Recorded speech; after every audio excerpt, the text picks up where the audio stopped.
The Knights of Hanoi have one mission and one mission only: eradicating the ignis threat to ensure the continued survival of mankind, no matter what method they have to use to accomplish this. And none are so devoted to the cause than a mysterious masked individual. Hello everyone, GoldenNova here. I've made a habit of holding on to particular archetypes until we hit certain subscriber thresholds, and we just hit 65,000 subscribers. Once again, huge thank you to everyone who's pitched in so far. Your faith in me gives me wings. And now, it's time for one of the most skilled and powerful rival characters to bless the series to make their GoldenNova Explained series debut. A power that they wield that couldn't be contained to only the anime, as these cards have had a long, lasting impact on dragon lovers everywhere. Premiering in the October 2017 core set Circuit Break, Rokket and their accompanying archetype Borals are the signature archetype of Rokket Kogami, who goes under the alias of Varus or Revolver depending on the source material. This ruthless duelist would pivot from antagonist to reluctant ally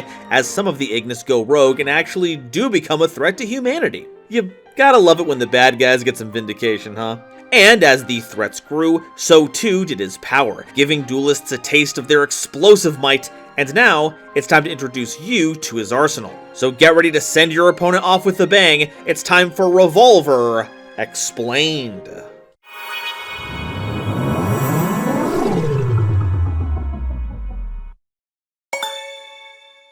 Today's episode is brought to you by my lovely patrons, as well as the wonderful people over at Dragon Shield. Get the sleeves as strong as dragon scales and save 5% on your order by using coupon code GoldenNova at checkout.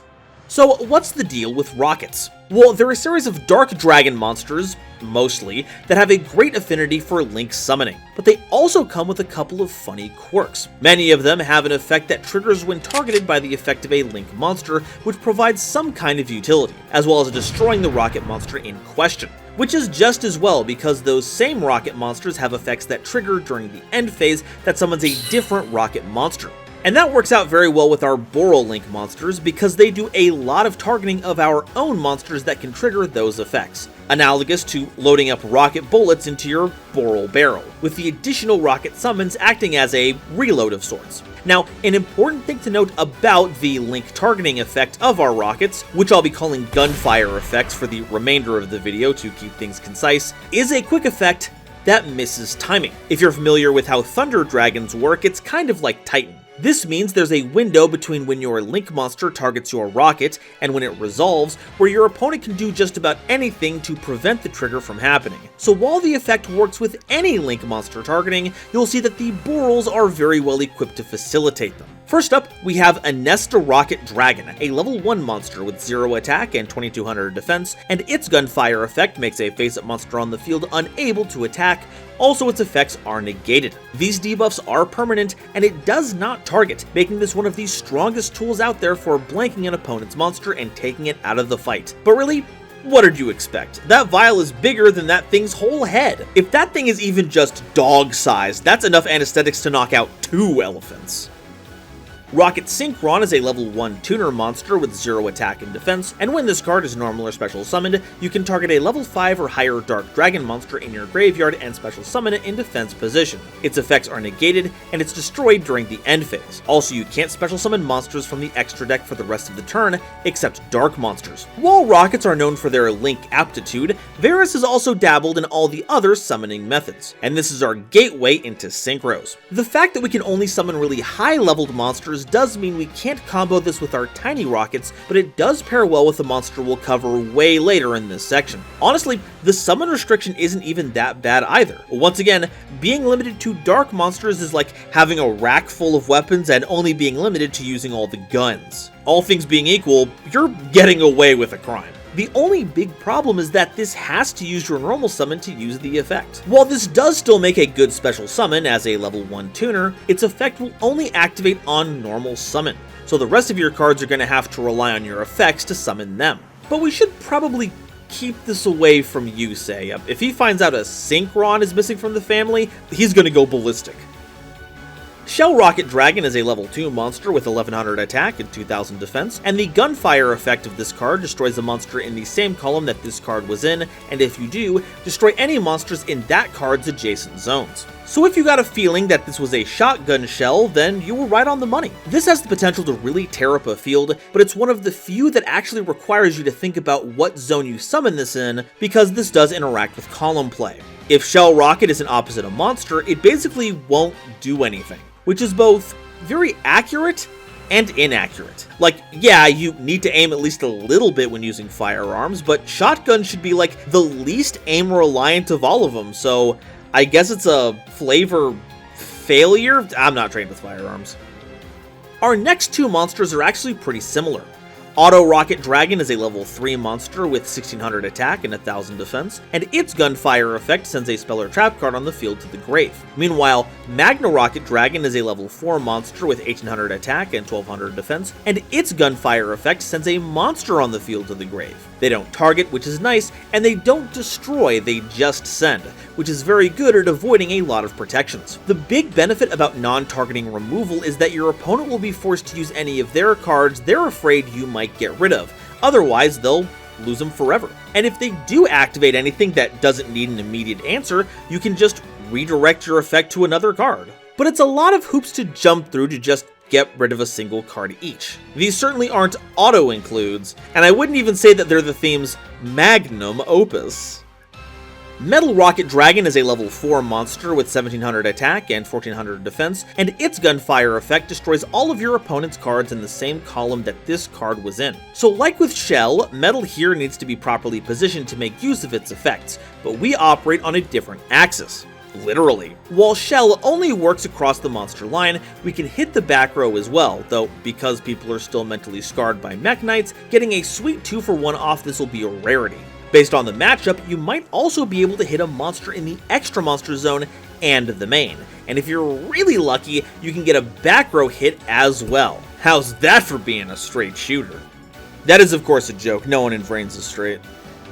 Rocket Caliber is a level 4 tuner monster with 1700 attack and 100 defense, and you can special summon this card from your hand to a zone your Dark Link monster points to. You can also tribute this card to special summon a Dark Dragon or Machine monster from your hand. This is here to turbo out your monsters, acting either as more Dark Dragon material for whatever summon you want to make, including Synchros and Xyz by the way, we've got both, or if you need to get another rocket monster out of your hand for their effect, essentially going -1 for a double summon. It's got a pretty useful spread of effects and stats, but I have to wonder how you actually load this thing into a gun. Like, it's not just the head part, right? You have to use all of the casing there. And heck, if I know my gun terminology, and I don't, the diameter refers to how big around the bullet is, not how long it is, so why even use that name?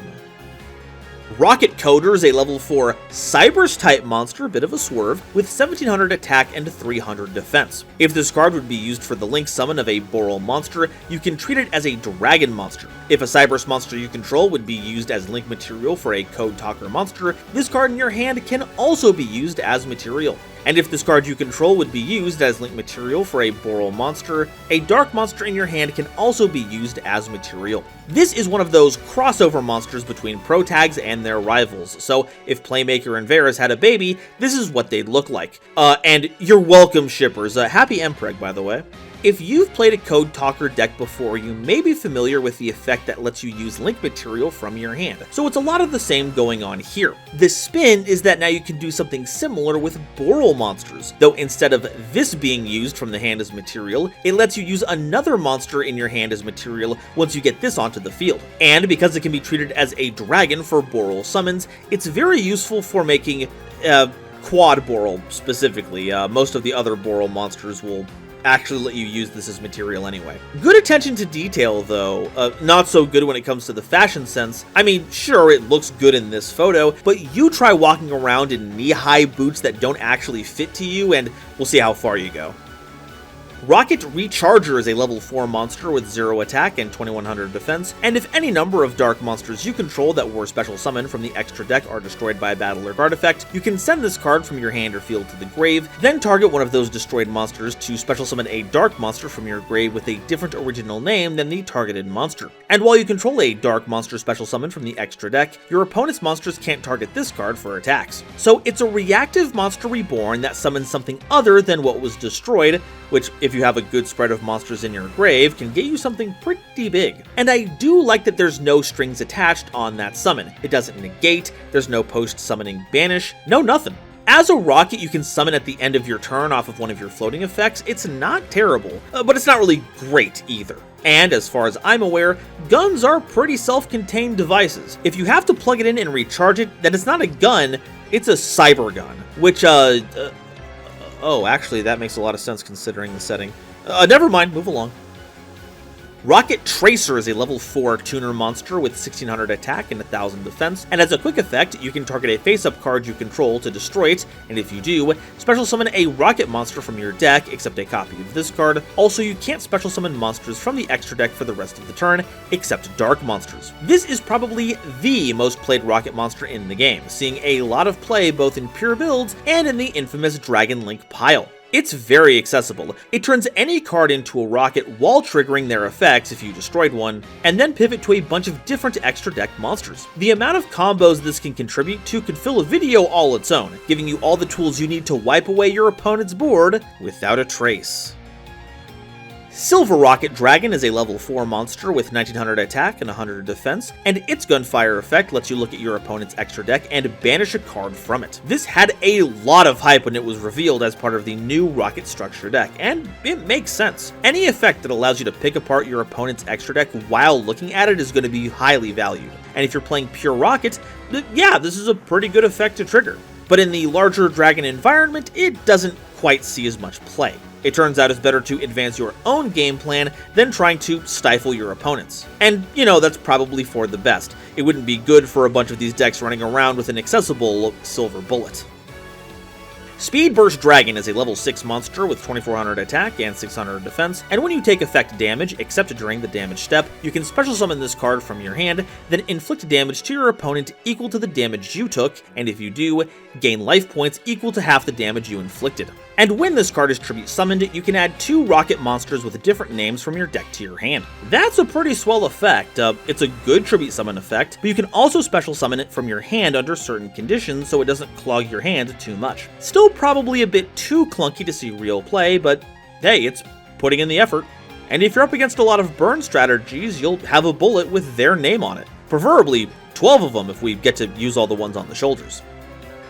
Absolrouter Dragon is a level 7 monster with 1200 attack and 2800 defense, and if you control a Rokket monster, you can special summon this card from your hand. And if this card is sent to the grave, you can add a Rokket monster from your deck to your hand. Notably, this works when sent to the grave in any way, and when it comes to dragons, there's a lot of ways to do that. Foolish Burial, Dragon Shrine, Dragon Ravine, take your pick.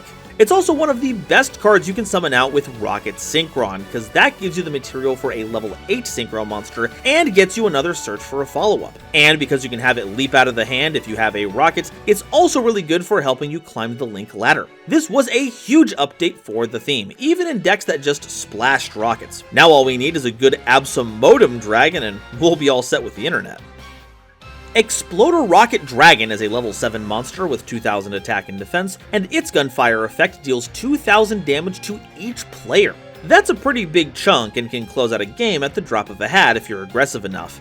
It's also pretty unique as one of our higher leveled Rokket monsters, helping to give our tuners more non-tuner levels to work with, and between our regular Rokket floating effects and other ways to deploy our monsters, it's absolutely exploding with value. Double Disruptor Dragon is a level 8 monster with 2500 attack and 1500 defense, and you contribute this card, then target 2 Rokket monsters in your grave with different names and special summon them in defense position. You can also banish this card from your grave to add a rapid trigger or heavy interlock from your deck or grave to your hand. Those 2 cards will come into play more when we talk about Borals, so our main concern is our effect that brings back our Rokket monsters, and that's going to require you to get this onto the board first, and as a level 8 monster, that's not going to be easy. Cards like Rocket Caliber and Recharger that we've gone over previously can do the trick, as well as a few additional off-theme cards, but it's going to require you to line up your cards in just the right way, otherwise Double Disruptor is going to be disrupting you more than your opponent. Thankfully, it makes for a great piece of discard fodder for the latter half of the strategy, so it's not totally dead, though it is still a risk. Dual-wielding weapons is not for the faint of heart, even if you are just gun barrels from the elbow down. Striker Dragon is a Link 1 monster with 1000 attack, requiring any level 4 or lower dragon monster as material. If this card is Link summoned, you can add a Boot Sector launch from your deck to your hand. You can also target a face-up monster you control and a Rocket monster in your graveyard to destroy that monster on the field, and if you do, add that other monster from the grave to your hand. Now, because you have to destroy the targeted monster for this effect to resolve, this isn't necessarily a great way of triggering our Rocket monster effects, but if you don't care about getting the card from the graveyard, then it's not really a problem. The most important part is that it's the Link that searches the field spell, and it's a pretty darn good one. We'll be getting into it once we go into our spell and trap section. And because of the lax material requirements, it's a staple in Dragon Link decks, and why you probably see a lot of rockets flying around those lists. Just don't overwork him. They don't call him Striker Dragon for no reason. He's got no qualms about going on strike.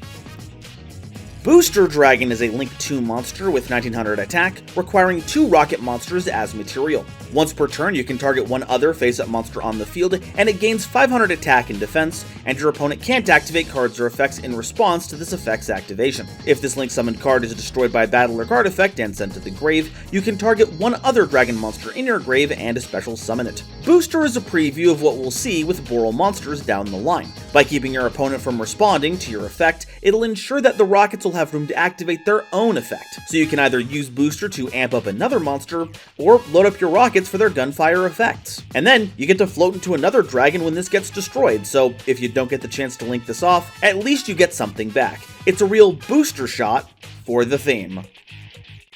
Dilingerious Dragon is a Link 2 monster with 1600 attack, requiring 2 Dark Dragon monsters as material. Once per turn during your opponent's end phase, you can target an attack position monster your opponent controls that did not declare an attack this turn, destroy it, and if you do, inflict damage to your opponent equal to that monster's original attack. If any number of rocket monsters are special summoned to your field while this card is in your grave, except during the damage step, you can special summon this card, but banish it when it leaves the field. This is a pretty funky monster, especially being a rung in the Link ladder that you can revive during your opponent's turn if you can summon a rocket during that time. That way, if they summon anything during their main phase 2 and leave it in attack position, you can snipe it because they won't really have a chance to attack with anything. It's a devious little trick that's appropriate for our little holdout pistol dragon. Though, I've gotta say, Dilingerious Dragon is a bit of a tongue twister, so from now on, I'm calling this card Dylan. Overburst Dragon is a Link 2 monster with 1800 attack, requiring 2 rocket monsters as material. It can target one other Link monster you control to special summon a rocket monster from your hand to your zone that target points to, but the monster summoned by this effect cannot be used as Link material, also destroy it during the end phase. And when this card is destroyed by battle and sent to the grave, you can target a rocket monster in your grave and add it to your hand. This is weird? Like, it's not enough that you have Overburst Dragon, you also need to have another Link monster so you can use its arrows to summon to its zones, and all to accomplish a summon from the hand? And a float that only works on battle destruction? Yeah, no, we don't need to take any more time to cover this thing. We can't even use this to target our rockets for crying out loud. I'm over this one. Squib Draw is a quick play spell card that targets a rocket monster you control, destroys it, and if you do, draws you 2 cards. Hey, the Archetypal Draw 2 spell has made its appearance, cycling our cards while providing an engine to get things going. This time around, it destroys our rocket monsters, which is pretty neat. Being a quick play is also good, because if you have to pop your rockets for something else, you can squib the rockets that come to replace it on a following turn. Speaking of which, what in the heck even is a squib? Let's see, it's a small firework that burns with a hissing sound before exploding. Hey, I learned something today. Never let people tell you that Yu-Gi-Oh isn't good for anything, alright? Quick Launch is a quick play spell card that special summons a rocket monster from your deck, but it can't attack, also destroy it during the end phase. Ooh, this card, I have some words about this one. So back when Emergency Teleport wasn't as free from the Forbidden and Limited list as it is now, I was yelling up a storm constantly about how it was restricted, while Quick Launch was free to play at a full 3 copies. Neither of them are once per turn, both are quick play spells, and while the level 3 or lower psychic pool is just about always going to be broader than the available Rocket one, the quality of rockets was absurd. Rocket Tracer alone is enough to make Quick Launch a force to be reckoned with. Now, Emergency Teleport is at 3, so now I have a bit less of an axe to grind here, though this card is still goofy. You get a free dragon, it pivots into all the links that we've already talked about, you can make a guard dragon, or whatever other dragon lines of play you have. There's tons of different decks out there that this can be slotted into. Even in a pure build, this gets us any of our bullets so we can use their effects as needed. Quick Launch may be fast acting, but it's also had a long-lasting effect on the game, for better or for worse. Boot Sector Launch is a field spell card that gives all rocket monsters on the field a 300 attack and defense boost. It can special summon up to 2 rocket monsters with different names from your hand in defense position, or if your opponent controls more monsters than you do, you can special summon rocket monsters with different names from your grave in defense position up to that difference. So any level 4 or lower dragon monster essentially gets you this card by way of Striker Dragon. And what's wild from there is that you can link off a rocket to make Striker, get Boot Sector Launch, use Striker's effect, destroying itself, to put the rocket back into your hand, then summon that rocket from your hand using Boot Sector Launch's effect. So you don't even have to give up the rocket that you popped for link material, you'll just get it back eventually, and maybe with interest. To say nothing of how you can just draw rockets right out of your graveyard to match your opponent's setup if they've decided to fill out their board. And with all the rockets you're going to fire off, trust me, you'll have the material for it. If this is what we can expect from the Boot Sector, get ready for what happens when we actually load all this into memory. Tactical Exchanger is a normal trapped card that targets a face-up monster you control to destroy it, and if you do, special summon a rocket monster with a different original name from your deck or graveyard. So it's kind of like Quick Launch if it was, bad. I mean, don't get me wrong, it's able to destroy monsters in general, so it works even if you don't have a rocket in play. And if you do blow up a rocket, or anything else that benefits from being destroyed, you get a boost from that. But it's just so slow, in a deck that wants you to turbo out material as quickly as possible to make big bosses. Now, I'm no tactician, but I don't think exchanging a better option for a worse option is strategically sound.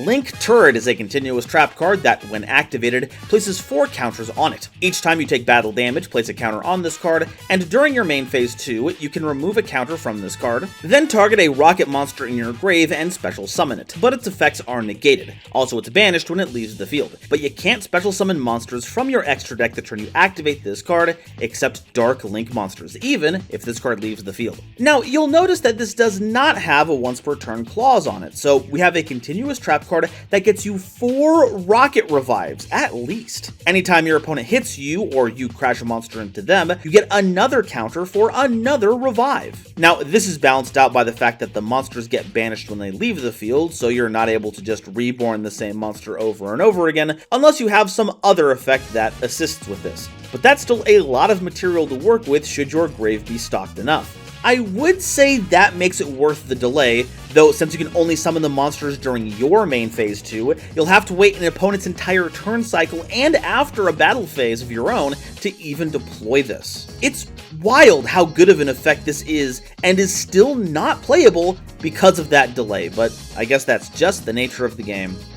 Hey, question though, where are the cannons on this thing? I mean, if they're gonna call it a turret, they better be firing some rockets out of something. Right? Next up, let's take a look at Varus's lesser known, but still absurdly powerful extra deck theme, the Topologics. While being a hater of all things Cybers, Varus nonetheless embraced their power when provided by his skill, Storm Access. Along with them all being a Dark Cybers Link monster, they also all embody different non-Euclidean shapes, ones that defy our common understanding of 3D space, giving quite the unique design. And while that may have been futuristic enough, it also references network topology, which, as I am learning right now, is kind of the makeup of a communications network. And if you fiddle around with all the knobs and buttons, can cause these systems to crash, which is emblematic of their effects that trigger mandatorily once you summon to one of the zones that their arrows point to. Hold on to your seats, folks, things are about to get messy. Topologic Trizbana is a Link 3 monster with 2500 attack, requiring 2 or more effect monsters as material. And if any number of monsters are special summoned to your zones this card points to, banish as many of those monsters as possible, also as many spells and trap cards on the field as possible, and if you do, inflict 500 damage to your opponent for each of their cards banished by this effect. That's an important thing to keep in mind. While it will banish both players' eligible cards, you only burn your opponent for the cards that they lose. So no setting 5 and hoping you burn your opponent for 3000 damage, including the monster you banish. If you find yourself in a meta where people are setting a lot of back row, do not overlook this card. If you have a way to summon a monster at a moment's notice, this is a great way to spring a quick effect banishing Heavy Storm on the opposition, and maybe a little bit of monster banishing as well. It's very accessible and ridiculously easy to trigger, so if you're up against any back row heavy strategy, this is the perfect tool and will be the Trizbana of their existence. Topologic Bomber Dragon is a Link 4 monster with 3000 attack, requiring 2 or more effect monsters as material. If another monster is special summoned to a zone a Link monster points to while this card is on the field, destroy all monsters in the main monster zones. Also, your other monsters can't attack for the rest of the turn. After damage calculation, if this card attacked an opponent's monster, inflict damage to your opponent equal to that monster's original attack. Basically, the effect is a main monster zone dark hole, giving you a kind of similar tool to Trizbana's, though destruction is less universally helpful as removal, though can still put in some good work. It's also done its own part in breaking the game, as this combined with Phoenician Cluster Amaryllis and enough plant monsters in the grave to make an FTK. Effectively, you'd have Amaryllis summon itself to one of Bomber Dragon's Link zones, which would then cause everything to blow up. The Amaryllis would deal 800 damage, you'd banish a plant monster from your grave to revive the Amaryllis because, as it turns out, you are still in the end phase. Summon that Amaryllis to Bomber's Link point and do it all over again. Bomber Dragon doesn't see much play today, but can, like all the Topologics, still cause havoc in the right hands. If you can, grab it in your hands. The Klein bottle doesn't exactly have a good handle. Topologic Gumblar Dragon is a Link 4 monster with 3000 attack, requiring 2 or more monsters as material. If another monster is special summoned to a zone any Link monster points to while this monster is on the field, discard 1 or 2 random cards. Then your opponent discards the same number. During your main phase, if this card is extra linked and your opponent has at least 1 card in their hand, you can make your opponent discard 1 or 2 cards, whichever is higher. Then, if they have no cards in their hand, inflict 3000 damage to your opponent. But you can only use 1 effect of this card per turn and only once per turn. Now this is a broken card. It was infamous for hand looping the opposition down to only a couple of cards while building up a fantastically powerful board itself. Play as skillfully as you want. If you only have 2 cards to work with versus 4 points of interaction, buddy, you are out of luck. So yeah, this card is hella banned, and with how much easier it is to Link summon nowadays, especially Cyberse monsters, I find it difficult that it'll ever come back in its current form. Which is unfortunate, because the word Gumblar is just so funny and does not in any way convey that this is a menace to society. I think more like Gumby than Handrip at this point.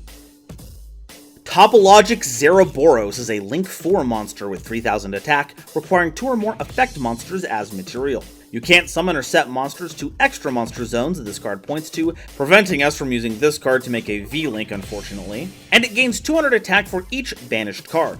If another monster is special summoned to a zone this Link monster points to while this monster is on the field, banish all cards on the field. And once per turn, during the standby phase of the next turn after this card was banished by its own effect, special summon this banished card. Of all the legal Topologic monsters, this is easily the strongest. It's a board wipe banishing that will return this monstrosity even stronger than it was before. It's incredibly powerful, though not as repeatable as the previous ones. See, if you summon this to the extra monster zone, then there are a lot of zones that this effect will work on. But once it returns to your main monster zones, well, you have a few options. You can either summon it to any zone below the EMZs, and at that point there's no way the effect can trigger. Summon to the center, and now you can't use the extra monster zones, but your opponent can't for fear of wiping the entire board again. The moderate choice is to return Zeraboros back to either the far left or far right zones, as that'll mark one EMZ as a dangerous board wipe. So if you can occupy one of those extra monster zones, your opponent will be stuck between a rock and a, fun stuff like that. But no matter what, as the banishment grows, so does this, meaning it works well in any strategy that operates on that axis. But be sure you don't commit too much to the board while this thing is live. You wouldn't want to be a player that eats their own board, would you? Detonation Code is a continuous trap card that, if you control a Topologic Link monster, lets you target a dark, non-link dragon, machine, or Cyberse monster in your grave and special summon it. And during the standby phase of the next turn after this card was banished from the spell and trap zone, you can set this card. This gives you an on-demand way to trigger any of your Topologic effects as long as you have one of those dark monsters that match any of Varus' monster types in your grave. And the fact that it returns itself after being banished by Trisbana or Zeroboros is a really cool touch. Though if you're looking to utilize the effects of the Topologics like that, you probably already have a method to do that, so this is kind of redundant. I certainly don't feel like it's up to code. And that's all for today's episode.